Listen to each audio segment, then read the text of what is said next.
Boa noite. No ar mais um programa Arcanos Celestes, uma série inédita que visa divulgar a obra do cientista, teólogo e filósofo Emanuel Swedenborg. No programa de hoje nós vamos prosseguir falando sobre este livro de Emanuel Swedenborg chamado Sabedoria Angélica. E para nos ajudar a desenvolver mais esse tema, nós temos mais uma vez a grata satisfação de ter em nosso meio o pastor Daniel Rodrigues.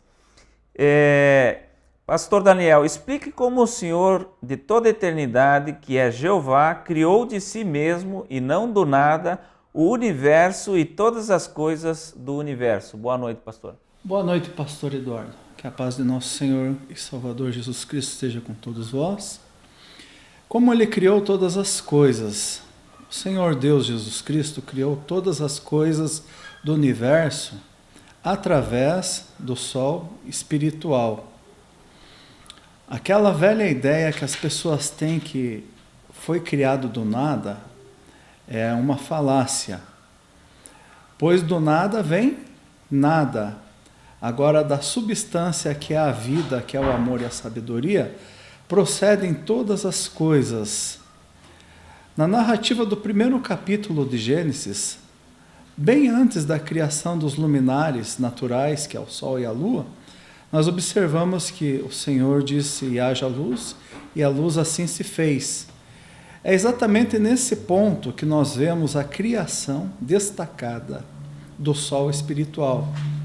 O Sol espiritual, ele não é o Senhor em si, porém ele é o primeiro procedente que vem do Senhor, aonde traz o calor e a luz para todos os anjos e espíritos que estão na realidade espiritual, e através dele até mesmo o nosso Sol, que é um Sol apenas ígneo, de fogo, um Sol natural, ele traz a luz e o calor também para a terra onde vem a vida. A partir daí, da luz e do calor, brota toda a vida e toda a existência. Então, como o Senhor criou todas as coisas? A partir do sol espiritual. É muito importante, através desse entendimento, nós conhecermos que Ele é o Senhor absoluto. Em Deuteronômio 6,5 está registrado: amarás o Senhor teu Deus de todo o teu coração, de toda a tua alma e de todo o teu entendimento. Ele ama ser chamado de Senhor, tanto no Antigo Testamento, como no Antigo, como no Novo Testamento. Essa palavra se confirma no capítulo 22 de Mateus, versículo 37. Ou seja, Ele é o Senhor da criação. Uma outra forma de reconhecê-lo é entender que Ele é o homem-deus perfeito, ou seja, diferente daqueles homens naturais como nós. Ele é um homem-deus perfeito e a partir dele todas as coisas vieram a existir. Ou seja, porque por ele todas as coisas foram feitas. Tudo aquilo que nós enxergamos, o sol, a lua, as estrelas, a natureza, o homem, a mulher, os pássaros, tudo foi criado dele, mas a origem se deu no sol espiritual, porque ali é o primeiro procedente dele, a emanação do seu amor e da sua sabedoria, porque todo homem em si é uma pequenina forma do céu, é o amor correspondente de si e a sabedoria correspondente de si. Vamos agora também, pastor, abordar como o Senhor, como no Senhor há três coisas que são propriamente deles, ou seja, explique como no Senhor há três coisas que são o Senhor. Então, assim como o pastor Daniel acabou de falar sobre o sol espiritual, que é a mais próxima emanação do divino, essa emanação que constitui a essência do Senhor é constituída pelo divino amor, pela divina sabedoria e pelo divino uso. E esses três emanam por correspondência, de uma forma de aparência, a luz, o calor, a luz e a atmosfera. E a atmosfera é o continente da luz e o calor. Assim como o uso é o continente do amor e da sabedoria. Porque O amor, ele se expressa através da sabedoria, porque a sabedoria é a forma do amor. E o uso contém tanto o amor quanto a sabedoria. Por isso que não existe, por exemplo, um amor sozinho que não se expresse pela sabedoria. O amor sozinho, ele é puro fogo, ele queima, né? E a sabedoria sozinha, ela é fria, né? Então essas três coisas precisam estar juntas: o amor, a sabedoria e o uso. E no Senhor elas são a sua essência: o divino amor, a divina sabedoria e o divino uso. Todos eles em constante e perfeita harmonia. Eu pediria para o pastor Daniel agora explicar como na natureza há um esforço para produzir os usos nas formas ou as formas nos usos. Pois bem, existem 3 formas de uso, que nós conhecemos como o reino mineral, vegetal e animal. Vamos entender um pouquinho do ciclo das sementes. As sementes vieram da origem mineral e se tornaram, logamente, né, uma semente do reino vegetal. O ciclo dela, quando ela cai na terra, uma semente, pequenina semente de laranja, ela recebe o calor que vem do sol natural, ela recebe a luz e ali dentro da terra ela é aquecida, ela explode então aquele grãozinho lá debaixo da terra e ali ela começa a germinar. A semente em si, no primeiro momento, você não vê o uso dela. Você vai enxergar o uso dela quando a árvore expandir, ela crescer. Ela vai oferecer sombras e logo em seguida, na sua estação própria, ela vai então dar o seu fruto, a laranja. E esse fruto ele tem uma utilidade, ou seja, um uso, exatamente isso que nós estamos falando. E esse uso vai trazer o benefício para o homem. Com a laranja se pode fazer várias coisas, vários alimentos, vem o suco, vem o bolo, vem os antibióticos, ou seja, tem um uso final. De uma outra forma também nós podemos explicar assim o ciclo das águas. As águas elas brotam lá do interior da terra, expandem por todo o globo, elas têm a evaporação, descem logo em seguida como a chuva, e a chuva corre para os rios. E os rios, brevemente, logo vão oferecer um uso final para os homens. Vai trazer a água para as nossas casas, vai trazer o saneamento, enfim.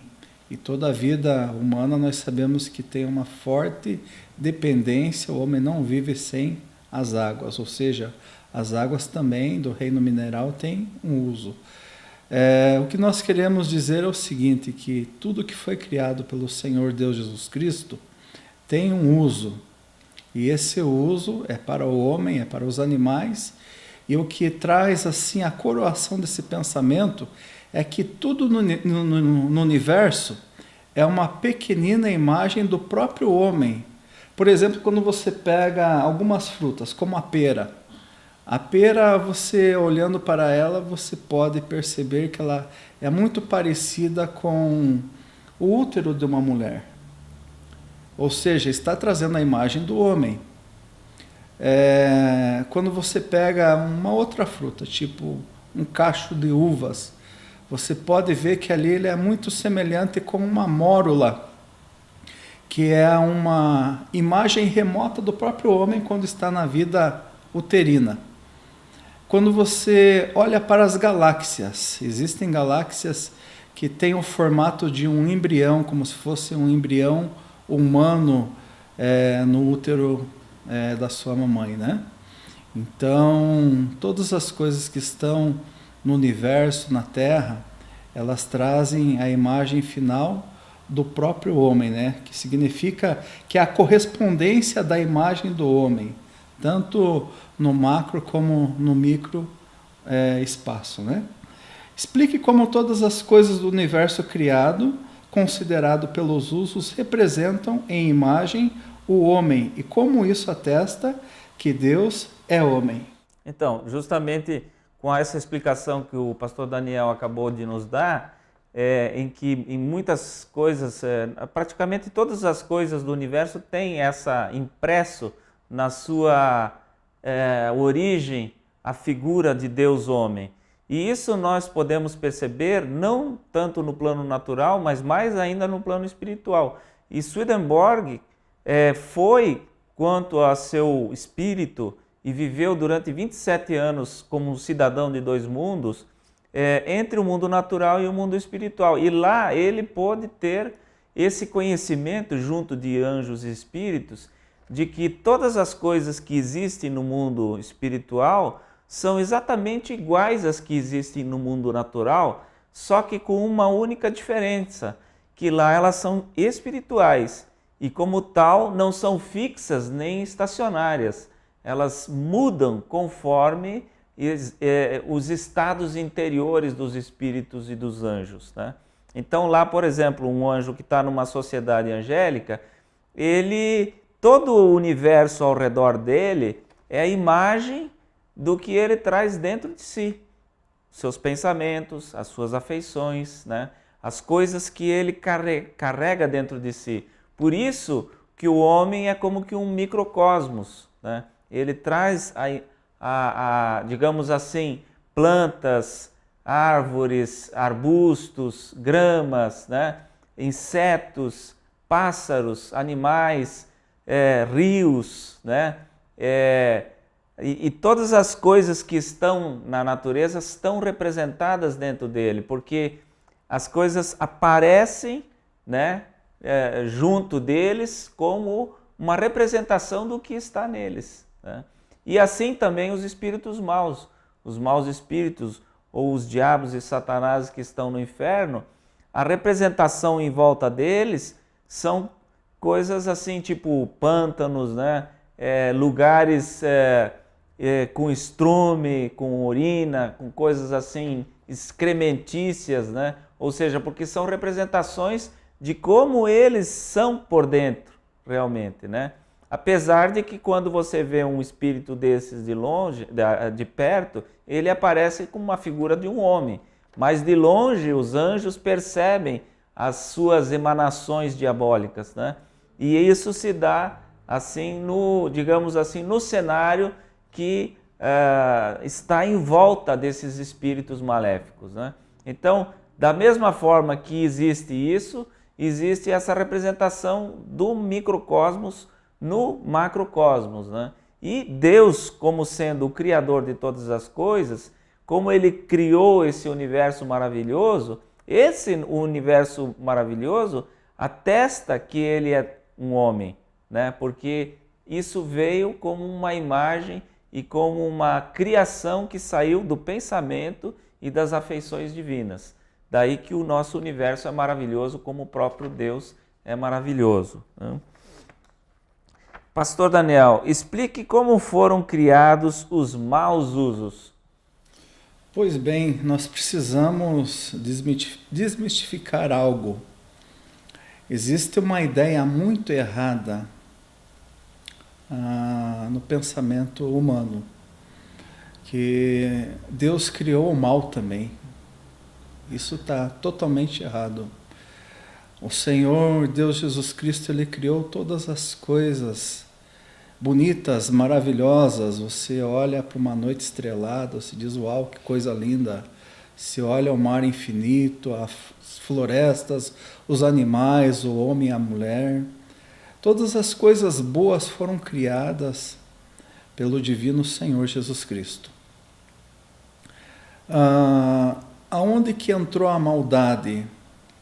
O Senhor criou o homem em a sua imagem e semelhança, quanto à sua sabedoria e seu amor, e deu ao homem muito poder. Esse poder chama-se o livre-arbítrio, ou seja, essa sementinha da escolha foi exatamente a origem da maldade humana, pois com tanto poder assim, o homem então decide a partir daí viver ou no bem ou no mal. Então todo o inferno procede do próprio gênero humano. É o homem que provoca desgraças, é o homem que desenvolve bombas nucleares, é o homem que estupra, mata, rouba, é violento, briga, carrega mágoas dentro de si, é o homem que traz a maldade, traz o inferno. Um Deus tão maravilhoso, tão bondoso, que esteve aqui na terra e que mostrou seu caráter para nós. Deus estava em Cristo reconciliando o mundo consigo mesmo. É impossível um Deus que age de uma forma tão carinhosa criar o mal. Então nós devemos de logicamente admitir que o mal nasce no coração do homem, na vontade do homem expressa desde os dias da criação. Quando nós vemos Adão e Eva no paraíso, ali está a correspondência, o homem Adão, o entendimento, e a mulher Eva, a vontade, que é a mais íntima, deturpando, profanando o entendimento ali, representa exatamente a queda do homem, quando ele quebrou a visão espiritual e decidiu viver por si mesmo, dando atenção à voz da serpente, que nada mais é do que o próprio, uma linguagem muito eclesiástica, a carne do homem, né? Entrou em ação a partir dali. Então todo o gênero humano, ele desenvolve no seu interior ou o céu ou o inferno. Então a maldade provém exatamente do gênero humano. Achar que os anjos são seres especiais, diferentes dos homens, também é um conceito antibíblico, porque os anjos são homens que venceram e que se transformaram em seres de luz na eternidade, né? Receberam essa graduação do Senhor. E os demônios nada mais são do que aqueles homens que desenvolveram o caráter da maldade. Uma pessoa que só erra, só bate cabeça, só faz trapaceia, que só faz coisas erradas. É uma pessoa que já gerou o inferno dentro de si. E agora vem aqui um ensinamento fortíssimo para nós guardarmos. Aonde está o céu? E o Senhor explicou isso para os discípulos, está na letra da palavra. Ele não ocultou no sentido interno, ele deixou explícito. Ele disse que o reino dos céus está dentro de nós. Então, assim como o homem durante a sua vida desenvolve o estado celestial praticando as boas coisas, o homem também desenvolve o estado infernal, praticando, alimentando as coisas ruins. Então, da onde procedem os maus usos, pastor Eduardo? Procedem do próprio homem. E para fechar esse assunto, vamos explicar como se dá o influxo contínuo do mundo espiritual no mundo natural. Esse é outro tema muito interessante e bem atual, porque infelizmente a ciência, que hoje se julga tão moderna, avançada e cheia de conhecimentos, né, ela não percebe que a vida não está no homem, né? A vida está em Deus, a vida vem de Deus para o homem, assim como ela emana do sol espiritual, através do amor, da sabedoria, pelos usos, ela chega através das atmosferas para o homem e ela vivifica a alma do homem, né? E o espírito. E o seu corpo é meramente um receptáculo da vida, né? Assim como todas as coisas que existem na natureza são meros receptáculos da vida e não a vida em sua origem. Então é mais ou menos como um instrumento na mão de um artífice, né? Se o artífice não pega o instrumento e continuamente trabalha com ele, o instrumento não vai fazer nada por si. Ele precisa da vivificação através da inteligência e da capacidade de transformação do homem, né? Então, a natureza, em todo o seu conjunto, é como um instrumento na mão de Deus, onde então Deus, passo a passo, dá essa vida para todos os seres vivos, né? Então, o influxo ele é sempre do mundo espiritual para o mundo natural. E é por isso que quando nós morremos, o nosso corpo, né, infelizmente, ele perde toda a vitalidade e vai para ser comido pelos vermes. Ele vai para baixo da terra, mas nosso espírito permanece. E ali é que está a vida de Deus, né, na alma e no espírito que o homem permanece pela eternidade. Então isso é um conhecimento que é um conhecimento de ponta, avançadíssimo, mas que a ciência, infelizmente, está anos-luz retrógrada nesse quesito, né? Então, nós estamos concluindo esse programa, né? Demos o nosso recado, né? Mais uma vez, e agradecemos a presença de vocês, agradecemos a presença do pastor Daniel e a todos vocês que nos assistiram, que é o verdadeiro motivo de nós estarmos aqui. Uma boa noite a todos, com a graça de nosso Senhor Jesus Cristo. Amém.